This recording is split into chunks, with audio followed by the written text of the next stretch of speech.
Welcome back to the Mission Directors Center here at Vandenberg Space Force Base. This is launch coverage of Sentinel-6B. We are T-minus 25 minutes and counting until liftoff, and you're looking inside the Mission Directors Center, where both Nikki and I were in the upper left-hand corner, along with your mission directors who are filling the room that you see there.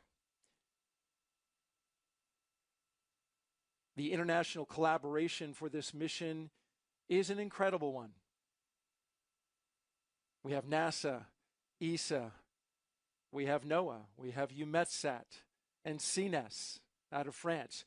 You're looking now at the European Space Operations Center in Darmstadt, Germany. They will be taking over control of the Sentinel-6B satellite, bringing it online, searching for the acquisition of signal, and then making sure that they raise it to the proper orbit. In the meantime, they are watching along with the engineering team that is here. You have the operations team, which is right there in that room that you see there. And then we have the operations team, the engineering team, if you will, that is here in Vandenberg, that has been closely monitoring the Sentinel-6 satellite as it prepares for launch. We see Janet Petro in the second row. To the far right, our center director for the NASA Kennedy Space Center. Our friends from ESA also here. The ESOC will hand off the Sentinel-6B to EUMETSAT once they have it fully operational. And of course, EUMETSAT will get that data out to the rest of the world, that critical data that this spacecraft is become famous for. Incredible accuracy with determining the height of our oceans. Yes, and that really helps inform our daily forecast that we get. If you're like me and you check the weather every single morning when you're trying to decide what you're going to wear, you check that weather, right? And so a lot of people rely on this data. It can also be critical for severe weather, as it plays a critical role in the formation of hurricanes, being able to track and predict with greater accuracy the impact that these hurricanes can have on land.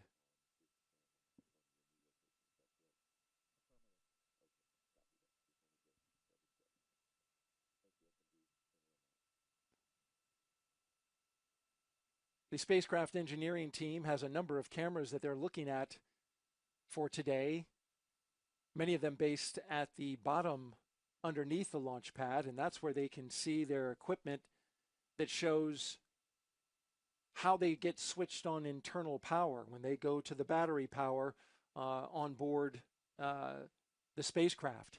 It's a big moment to come off of shore power, which is the power on land, to then switch to internal. The spacecraft team likes to have those batteries charged up as much as possible so that when they go into orbit, should they not get the signal right away, they can keep operating until they do get the signal. But they do very much, get those batteries charged as much as possible before they switch over to internal power. Yes, and like you were saying, that switch over is just basically the spacecraft no longer relying on the ground systems for that power. As you just mentioned, the spacecraft is able to rely on its own internal power at this point.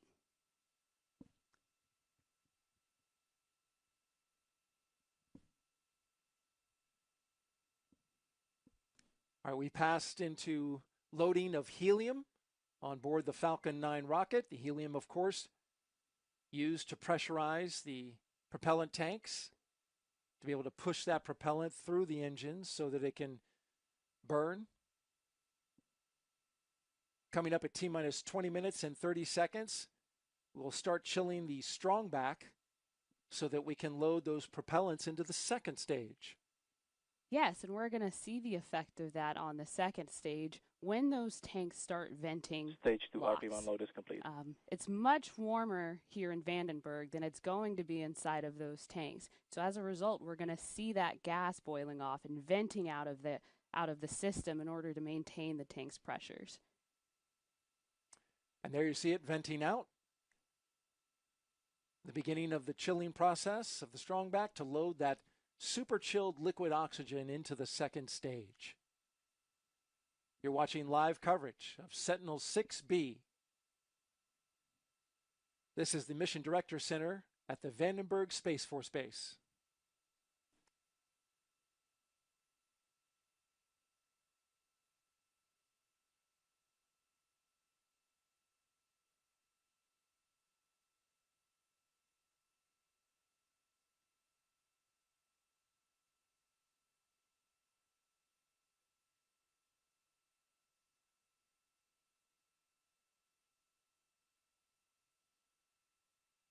As part of a global effort, Sentinel-6B will keep the long-running measure of sea level on track. Let's take a closer look now at its real-world impacts. Sentinel-6B is this really exciting high-tech satellite mission where we're measuring the height of the ocean from space. If we think about shipping, national security, fisheries, all of these depend on this information. The ocean is very dynamic, it changes all the time.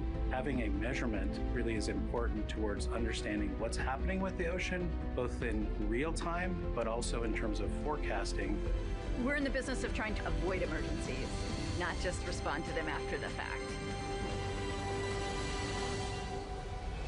Sentinel-6 is a unique project, so it consists of 2 satellites built as twins, and the first one was launched, Sentinel-6 Mike Freilich, in 2020. The second one was built in parallel. We literally have hundreds, if not thousands of people working to build these programs together. So Sentinel-6 Mike Freilich has been looking at the Earth, sea level around the globe, and now Sentinel-6B is going to take over.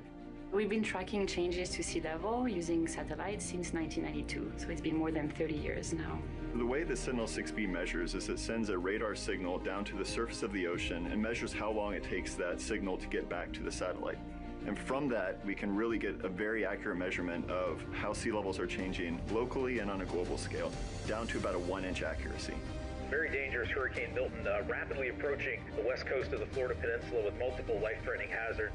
In 2024, Hurricane Milton intensified very rapidly, and Sentinel-6 Mike Freilich data were able to help us forecast this intensification. Better predictions allow people to get out of the way before the storm hits.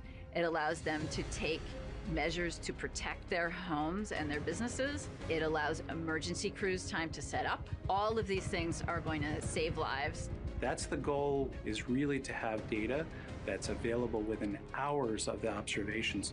Sea level measurements are really critical to a number of different industries. So if you think about the packages that show up at your home, the expectation is that they arrive on time and arrive quickly. And Sentinel-6B can provide us the information we need to understand how to move things as quickly as possible from one part of the Earth to the other.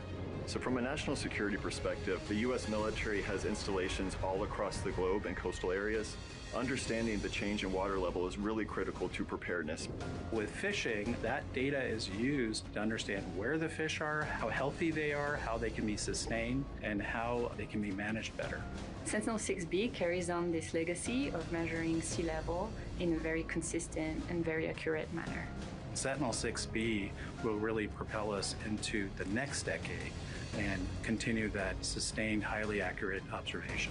And understanding how water is moving in the open ocean, how it's moving close to the coast, that's really important information for us to protect our way of life.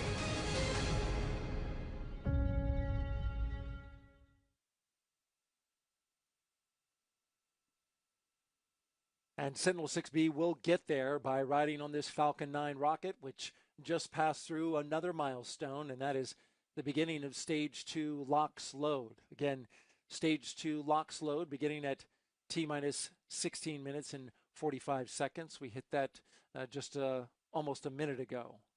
We are complete with loading propellant in the RP1 in the second stage, and we continue to load LOX in the first stage and propellant in the first stage as well. We're rapidly moving down to our terminal count which kicks off at T-minus 10 minutes. This is the Mission Director Center at Vandenberg Space Force Base for coverage of Sentinel-6B.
A little bit about the spacecraft flying today. Sentinel-6B is about the length of a pickup truck.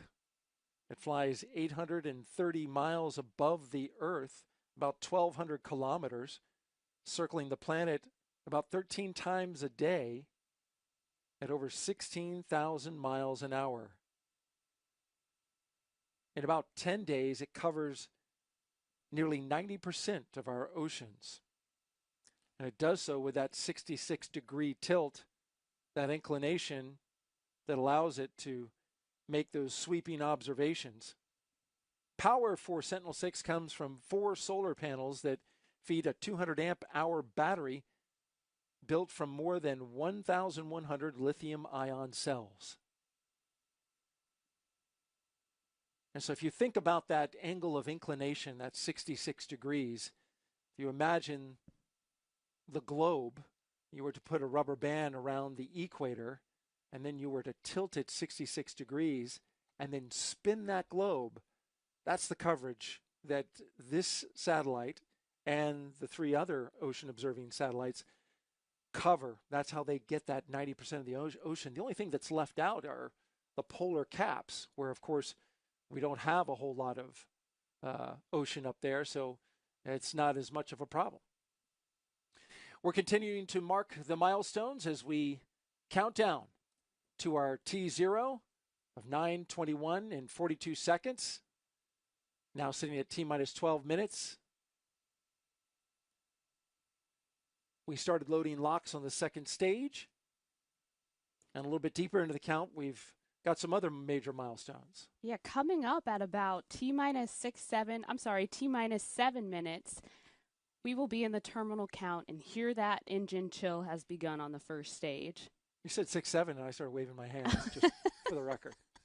The payload, of course, is Sentinel-6B, and it's joining that global network known as the Copernicus program that's been tracking ocean and atmospheric weather since 2014. And it builds on the long-term global sea level data that began in 1992 by the French-U.S. Topex Poseidon satellite. And that was then followed by the Jason series of satellite missions. The data that we receive from these satellites helps to develop the models that drive every modern weather and forecast. Agencies such as NOAA use this data to refine storm and climate pattern predictions. And we just got a call out that the spacecraft is on internal power. It's a little early, but obviously that's something that they calculated. Eventually we go to internal power for both the spacecraft and the rocket.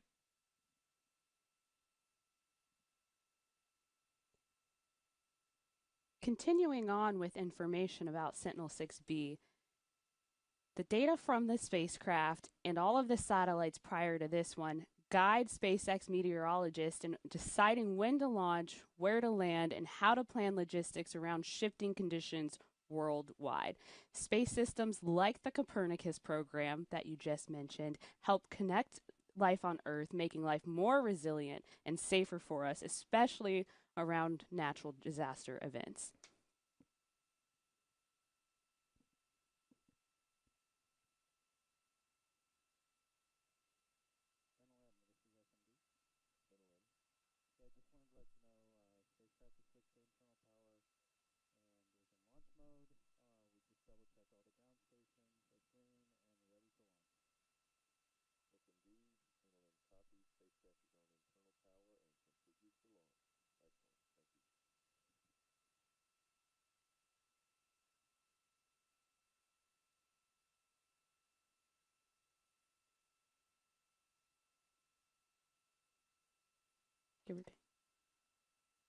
We're inside of T-minus 10 minutes and counting. A quick recap if you're just joining us. We had a improvement in the weather forecast for today's launch, going to 90% go for weather after looking at a number of low pressure systems that had been bringing a lot of rain to the area. In fact, some record amounts of rain. But that cleared out in time for our launch weather officer to give us the green light for both weather and the range. Teams came on console a number of hours, several hours before today's T0. We got our COLA report and then the NLM poll at T-minus 43 minutes, and that kicked off our tanking at T-minus 35 minutes. And we've been loading propellant since. We're starting to get down into the final milestones before liftoff. We just heard from the spacecraft team that we are on internal power for Sentinel-6B, located inside those fairing halves that you see there at the top of the rocket.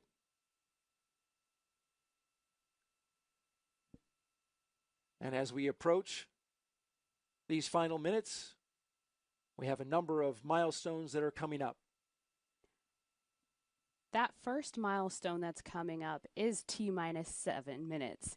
When we reach that point, we are then in the terminal count and Falcon 9 will begin engine chill.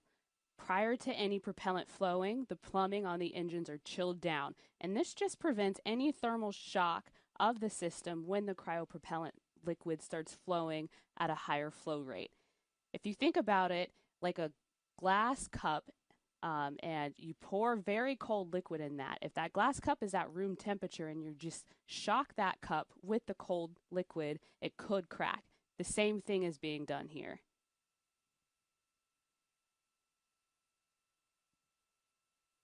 That thermal conditioning is important, as you mentioned, for all aspects, especially the engines when they're getting ready to fire up, but we also pre-chill the lines. SpaceX has also upgraded their ability to recycle a count out here by improving their LOX farm. They can now do 3 consecutive launch attempts in a row if needed. Hopefully we won't need it and we'll get it off today. Engine chill.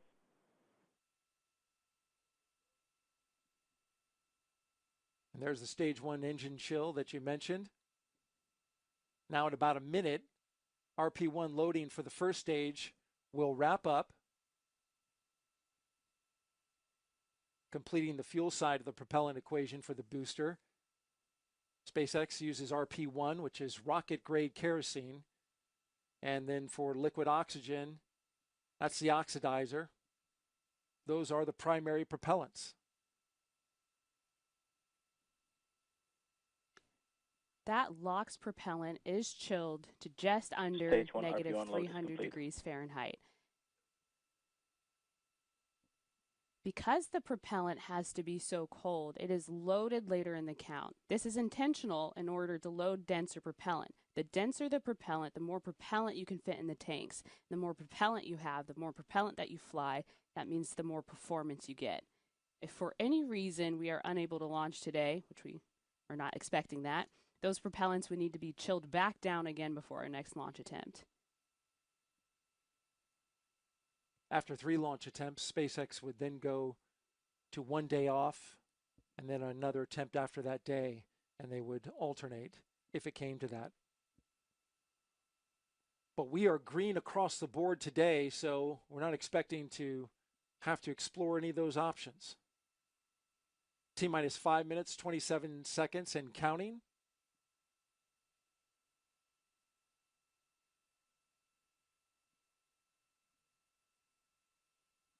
Up next, looking to start pressurizing the tanks for strong back retract.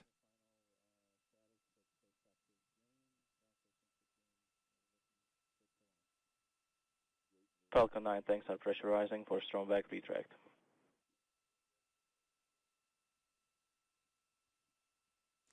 That strong back, which is giving the rocket its support right now, also known as the transporter erector, it's going to start retracting from the rocket here at T-minus 4 minutes and 30 seconds, so in just a few seconds.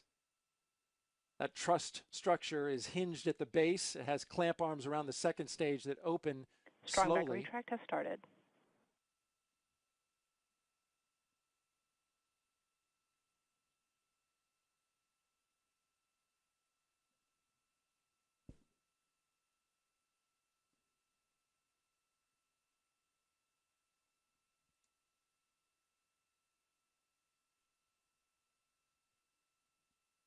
And there go the clamp arms, opening up, releasing the rocket. And now we have the final NLM pull. LD? Yes, LD. NASA is go for the Sentinel-6B launch. Copy all. Good news.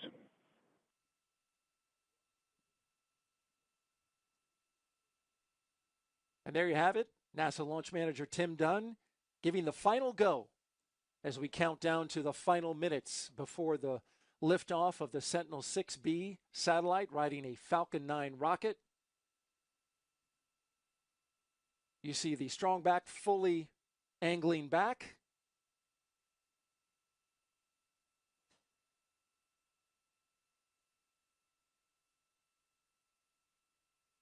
It's a good visual indication that we are right on time.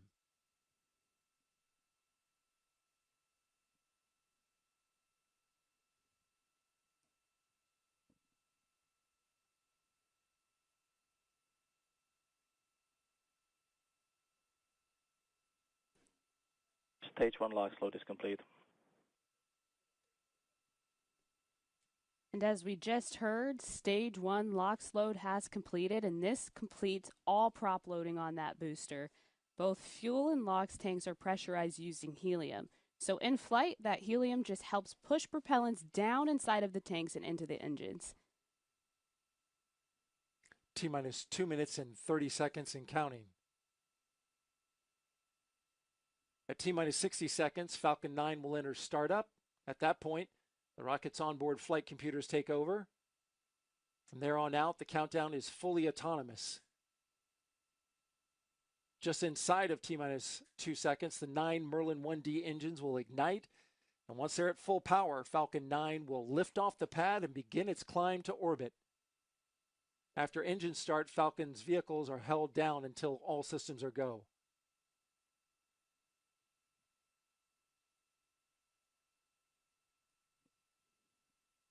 Stage 2 LOX load is complete.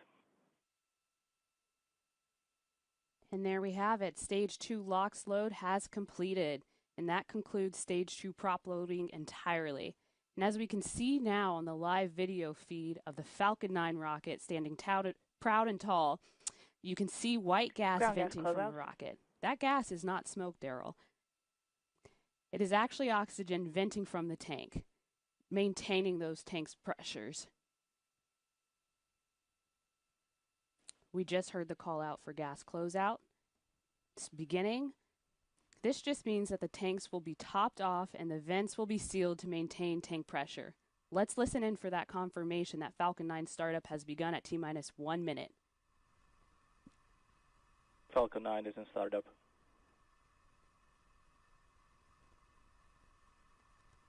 At this point, the autonomous flight computers have taken over the launch countdown, and stages 1 and 2 are pressurizing for launch. LD is go for launch. We just heard the SpaceX launch director give the final go.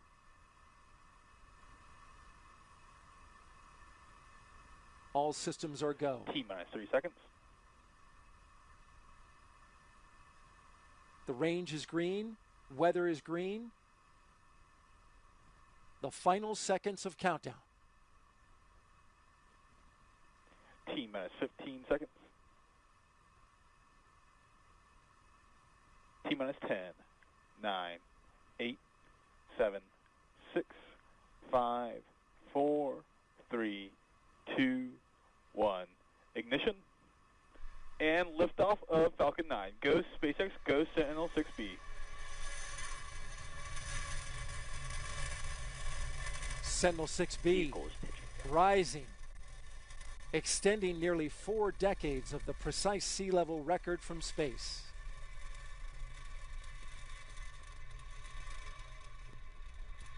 Falcon 9 booster is currently firing all 9 of those Merlin engines at 190,000 pounds of thrust per engine, and we can hear it, and soon we're going to feel that in our chests. So exciting. After about 50 seconds, those engines will begin throttling down to slow down the vehicle to prepare for max Q. Think of it as kind of like a low-key fire. Max Q, or maximum aerodynamic pressure, is when Falcon 9 will feel the largest structural load of the vehicle that it's going to see during its entire boost phase of flight. Slowing down the vehicle just means that Falcon 9 is going to experience a less load. Now traveling faster than the speed of sound. Q. Preparing for max Q. Now we have a few events coming up in quick succession, starting with main engine cutoff, or MECO. That's when SpaceX will shut down all of its 9 engines on the first stage. Shortly after MECO, stage 2 will separate from the inner stage in the booster, and then the second stage is going to continue on, igniting the Merlin vacuum engine. We're going to hear the call out for that second engine start 1, or SES1. That burn should last just under 6 minutes.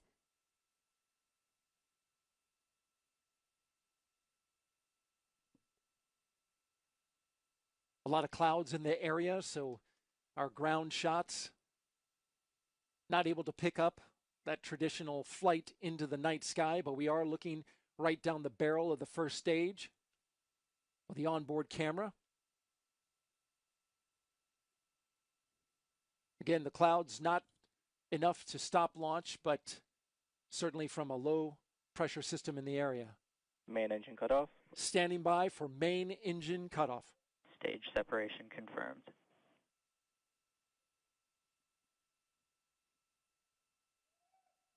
MVAC ignition. Stage 1 boost back startup.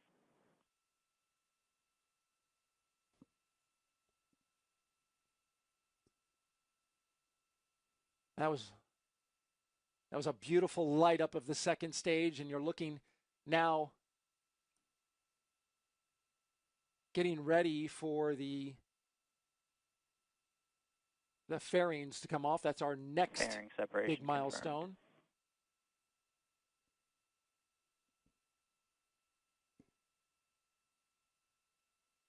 And there go the fairings. You see now Sentinel 6 exposed to the elements of space. Now soaring towards orbit, another step complete in our ongoing effort to understand Earth's heartbeat through its oceans. We're 50 seconds into the second stage first burn.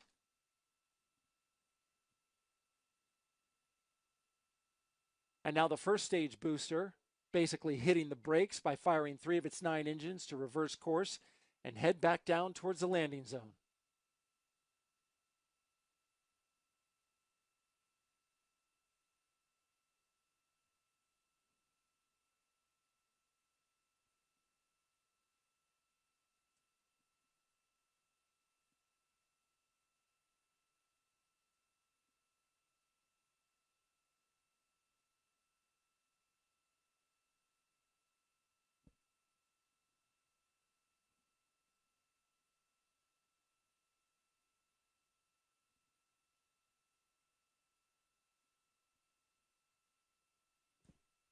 This burn that we're seeing here of the second stage Merlin vacuum engine will last just under 6 minutes. This will take Sentinel-6B to its parking orbit. That's going to be followed by a 45-minute coast, where we're just going to allow and rely on orbital mechanics and physics to take the spacecraft the majority of the rest of the way. This is the exact same flight design and trajectory that we flew back in 2020 on Sentinel-6 Michael Freilich.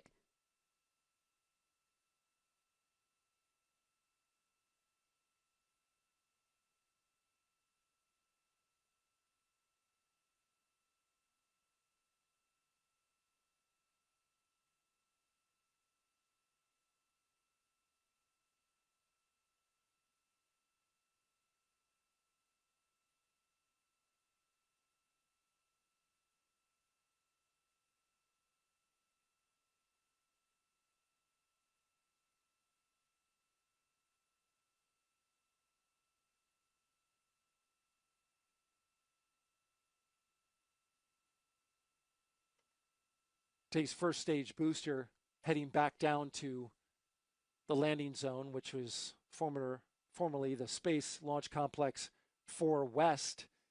It's just about a quarter of a mile from the launch pad.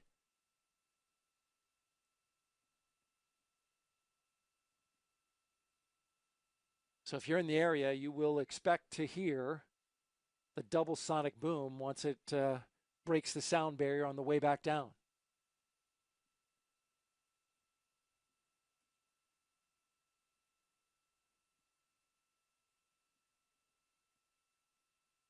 We have 2 minutes and 10 seconds left in this first burn. We're at T plus 6 minutes and 15 seconds into flight. First stage entry burn, just a minute away.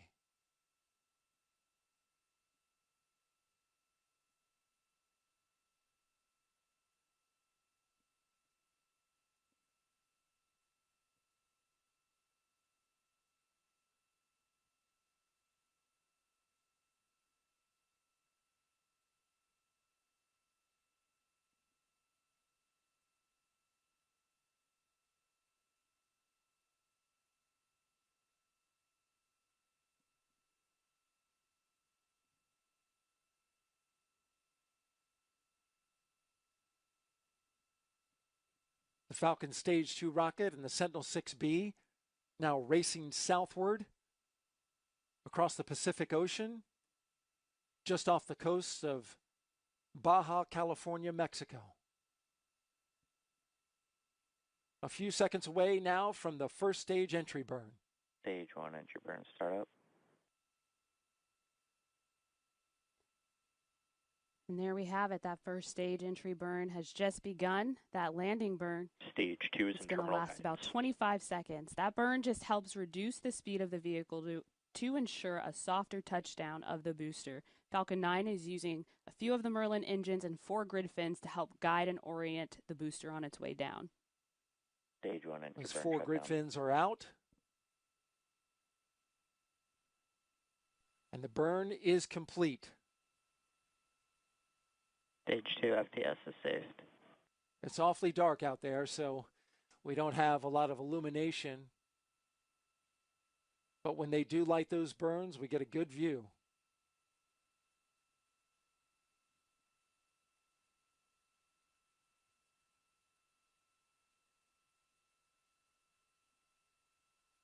So look at our ground track.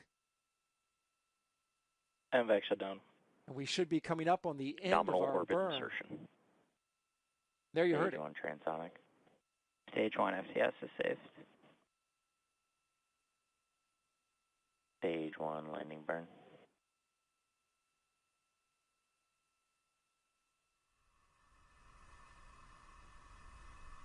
A good first burn.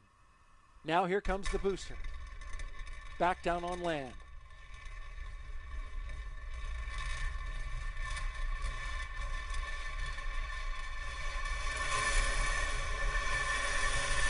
We just heard a big sonic boom here in the broadcast booth.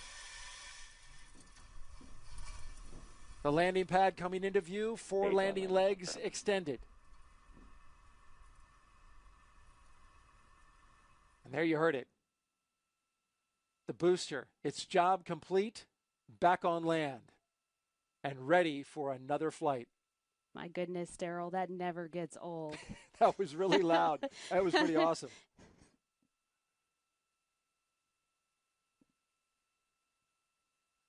We hear cheers from the folks at the Mission Director Center who all ran outside to try and get a glimpse of the rocket.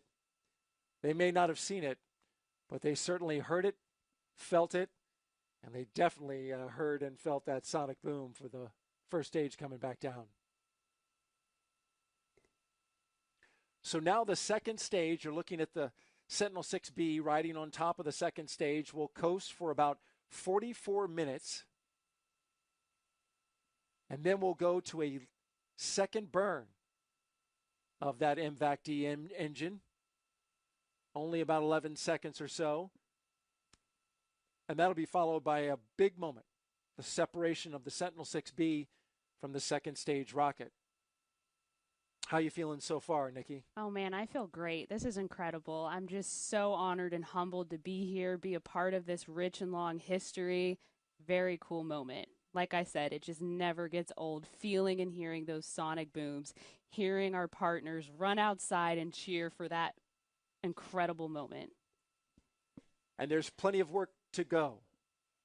As we continue, we will monitor the progress of the coast phase and bring you some videos to tell you a little bit about Sentinel-6B and its mission. We hope you stick around. And then ultimately, that deployment about 42 minutes from now. You're watching live coverage of Sentinel-6B. This is the Mission Director Center at the Vandenberg Space Force Base.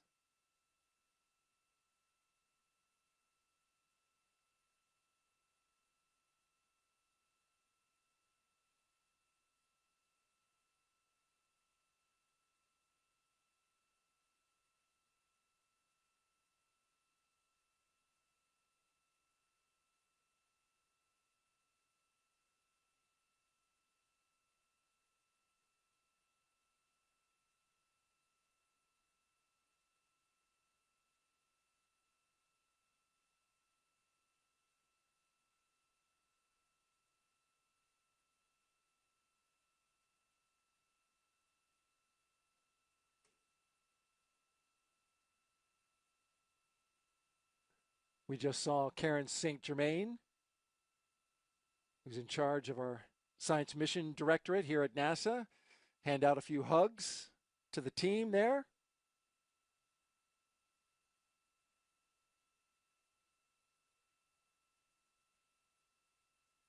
And there in the back of the room, coming back from the view outside,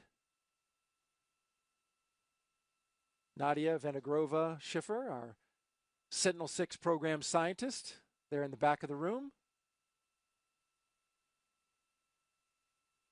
Great anticipation as we now march towards the second burn and separation.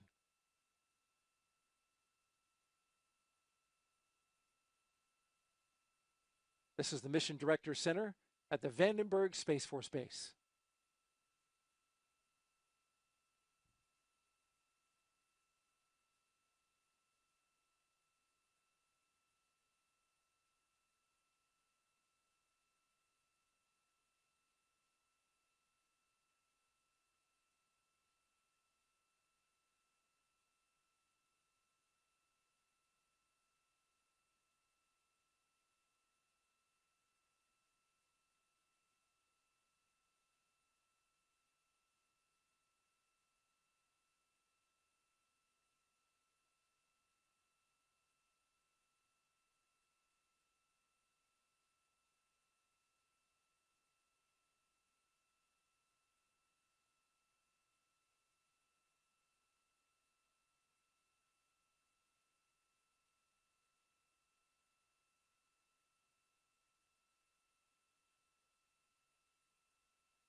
Sentinel-6B will sharpen Earth and ocean forecasts and even improve how NASA plans safe re-entries for astronauts returning from the moon.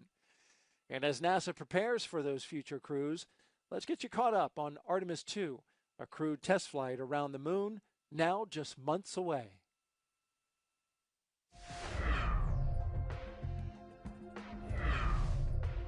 Just last month, crews with NASA's Exploration Ground System program lifted the Orion spacecraft on top of the fully stacked SLS, or Space Launch Systems rocket. You can see it is now a fully integrated moon rocket as it sits inside the vehicle assembly building at NASA's Kennedy Space Center in Florida. Teams will perform tests on Orion and SLS with the ground equipment before it is rolled out to Launch Complex 39B for launch.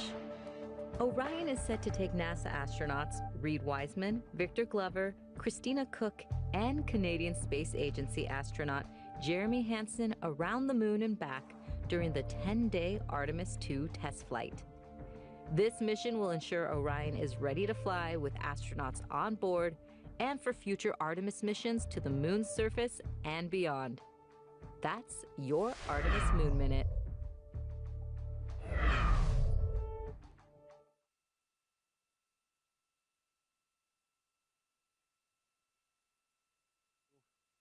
With the Artemis 2 mission and its test flight around the moon.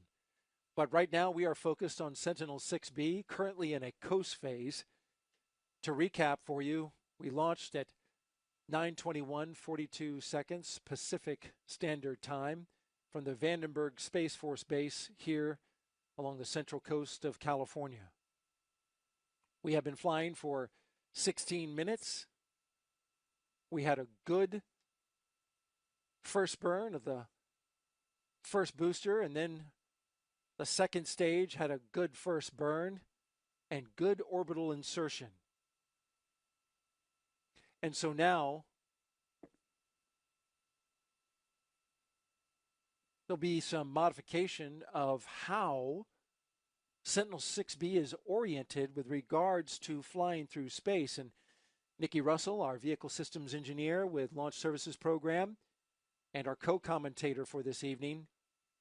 It's interesting, there's an instrument on board Sentinel 6B, the Advanced Microwave Radiometer, that has to have special care taken with regards to how much sun exposure it can have. Explain that. So part of flight design and trajectory is spacecraft requirements. That's an input into those analyses. So as you just mentioned, this AMR, Advanced Microwave Radiometer, which is a NASA-provided microwave radiometer that measures path delay due to atmospheric water vapor along the altimeter path. It has some sensitivities.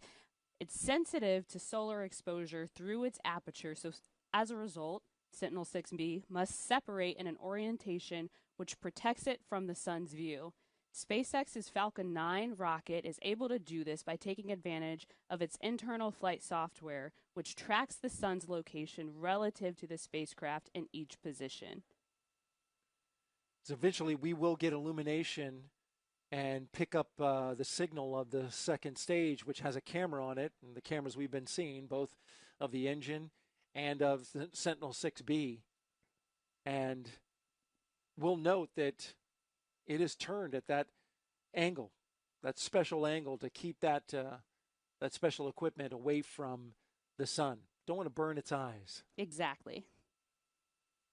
Me and you, we use sunglasses. Yes. But Sentinel 6, we just turn it away. Perfect. Don't look. Don't look at the sun. We're T plus 18 minutes and counting.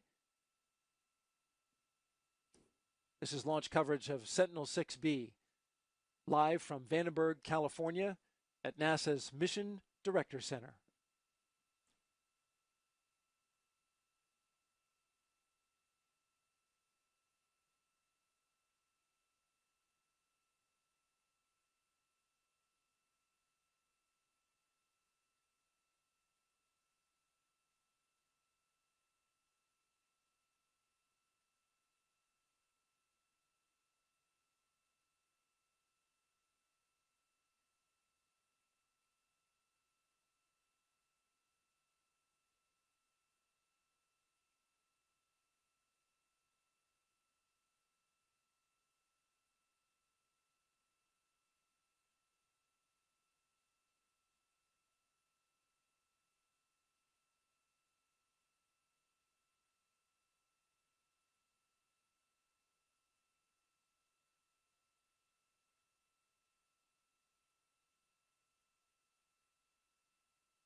We are T plus 24 minutes and counting here at the Mission Directors Center at the Vandenberg Space Force Base, tracking the progress of second stage of the Falcon 9 rocket, coasting with the Sentinel-6B satellite. You're looking at a ground track as we approach the coast of Chile along the South American continent.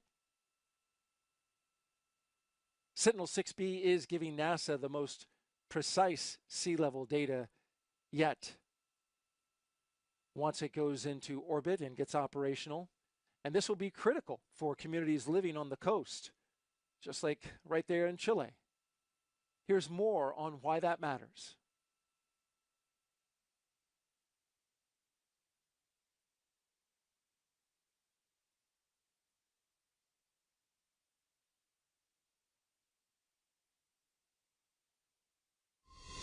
It doesn't even take a big storm to get into flooding conditions. We call that nuisance flooding or sunny day flooding because there could be no cloud in the sky, the sun is out, and you still have flooding in your streets. So in coastal communities across the globe, we're living with water. And depending on where that water is, it could be safe for us or it can start to push us into flooding conditions.